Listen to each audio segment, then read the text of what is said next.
Benvenuti, oggi è mercoledì 21 agosto 2024.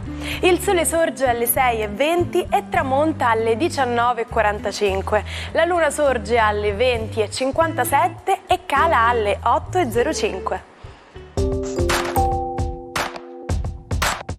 Oggi si celebra San Pio X. Il nome Pio ha origine latina e significa devoto.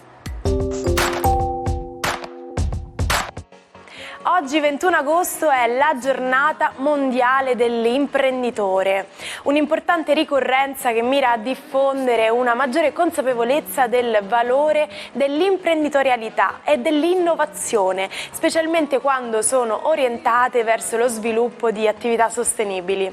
La giornata mondiale dell'imprenditore è dedicata a tutte le persone che, grazie alla propria iniziativa personale, hanno creato imprese, contribuendo al progresso tecnologico e al benessere della società. L'evento si rivolge sia a coloro che hanno imprese solide e stabili, sia a coloro che decidono di avventurarsi e avviare un'impresa da zero.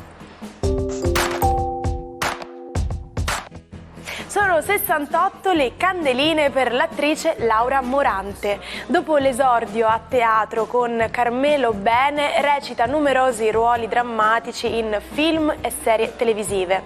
È col regista Nanni Moretti che raggiunge la popolarità, da Sogni d'oro a Bianca, fino alla consacrazione con La stanza del figlio, che nel 2001 le fa conquistare il David di Donatello come migliore attrice protagonista. Festeggia 38 anni l'ex campione di atletica giamaicano Usain Bolt.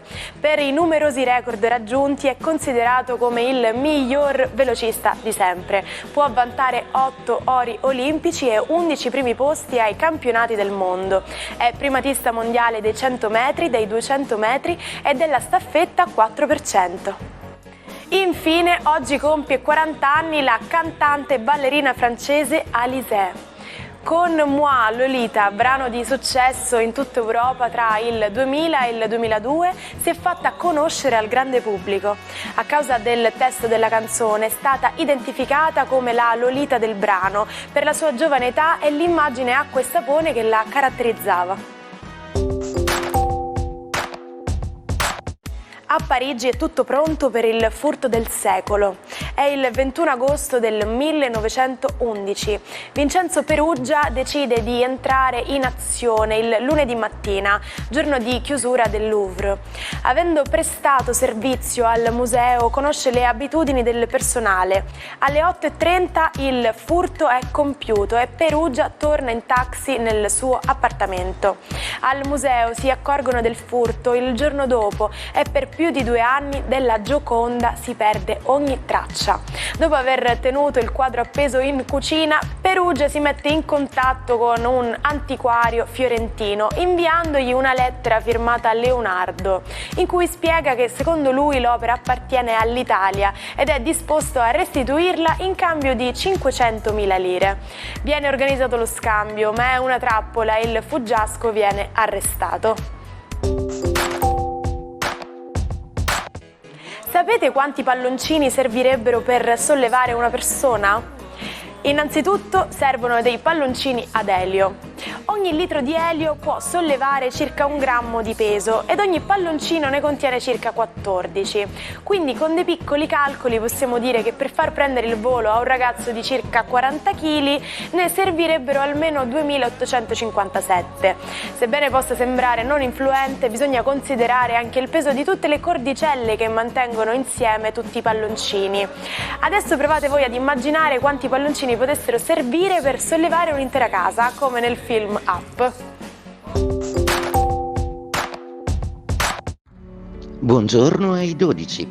Oggi la Luna e Venere sono in opposizione. Le signore dello zodiaco cosa vogliono comunicare quadrando entrambe a Marte? Qualcosa bolle in pentola, vediamo in amore. Cosa dicono i segni zodiacali?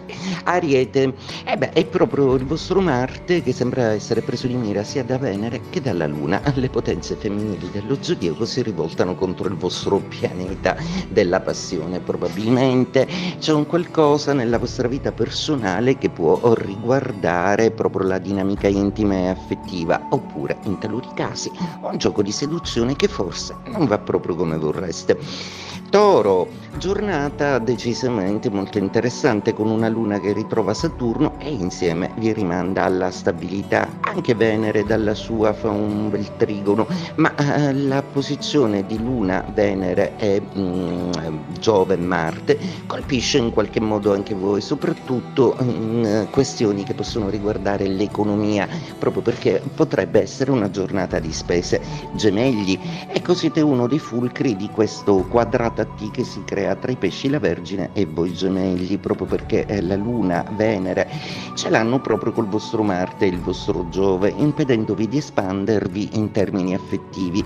Qualcuno forse potrebbe riflettere sul fatto che magari qualche rapporto ha già dato quello che deve dare e adesso potreste essere pronti per evolvere in un altro. Cancro, la Luna oggi, la vostra Luna fa proprio i capricci e non si prende proprio per niente con Venere, ma voi riuscite a fare punto di talete e anche a sistemare una vecchia questione in una maniera sensata e protettiva per chi vi vuol bene. Leone, giornata oggi che vi vede un po' fuori dai giochi e fortunatamente, visto che le signore dello zodiaco proprio non vanno d'accordo e coinvolgono pure il guerriero Marte. Godetevi gli ultimi giorni del vostro sole, perché quel Mercurio retrogrado proprio non favorisce la comunicazione, quindi centratevi un po' più su voi stessi e ascoltate meno lo chiacchiere altrui. Vergine, una giornata oggi che vede il vostro territorio zodiacale teatro di un'opposizione, Venere che sta da voi che si oppone alla Luna e che nel contempo quadra Marte. Quindi oggi un po' di tensioni affettive, soprattutto perché ci potrebbe essere della gelosia e potreste percepire la difficoltà nel conquistare qualcuno. Bilancia, la vostra Venere proprio oggi fa i capricci e coinvolge più pianeti nella sua disputa. Molto probabilmente oggi prenderete posizione e sicuramente rimanderete a qualcuno che non siete affatto interessati. Scorpione, una giornata oggi che prevede un Marte decisamente molto in difficoltà con le signore dello zodiaco. Plutone di contro non vi aiuta molto nel suo essere fermo e retrogrado, rimane solo la benevolenza di un Saturno che vi chiede semplicemente di resistere e di essere un pochino più lungimiranti nell'investire affettivamente. Sagittario, la vostra giornata è una giornata fatta di impegni che vi assorbono quasi completamente a livello familiare e anche affettivamente. Il vostro bisogno di passione si risveglia, un po' di delusione ancora per il passato, ma sicuramente il presente e il futuro giocano un ruolo evolutivo essenziale di cui presto avete prova. Capricorno, Luna e Venere oggi si trovano a una distanza tale non compatibile, ma voi riuscirete ad accordare qualcosa e soprattutto a creare un accordo vantaggioso che riguarda voi e il partner. Proprio perché adesso si sono prese le misure, voi Capricorno potete anche adattarvi a dei comportamenti e abitudini che non sono proprio vostri. Questa è una grande prova d'amore. Acquario, giornata oggi che prevede un po' di trambusto, ma anche la distanza in gradi vi salva decisamente. Vede solo Giove e Marte in difficoltà, quindi la vostra voglia di fare è un po' obliterata da una certa pigrizia e da una certa emotività oggi. In serata decisamente meglio. Pesci, giornata oggi che vede l'opposizione di Venere sulla vostra Luna, anche con Saturno e Giove e Marte quadrati. È proprio una giornata un po' stancante oggi e sicuramente effettivamente c'è qualcosa da riprendere nella vostra dinamica personale. In tutto ciò il lavoro vi chiede ancora un piccolo sacrificio. Una stagione incredibile, quella 2009-2010 per l'Inter di Mourinho. Champions League, Scudetto e Coppa Italia. Al grande triplete l'Inter del nuovo allenatore Benitez aggiunge il 21 agosto 2010 la Supercoppa italiana, vincendo in rimonta 3-1 contro la Roma.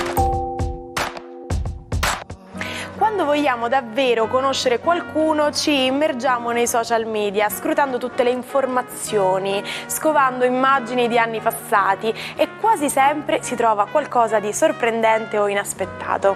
È in questo momento che viene spontaneo chiedere: hai per caso uno scheletro nell'armadio? Questo modo di dire, anche noto in inglese come to have a skeleton in the closet, implica avere un segreto imbarazzante o compromettente.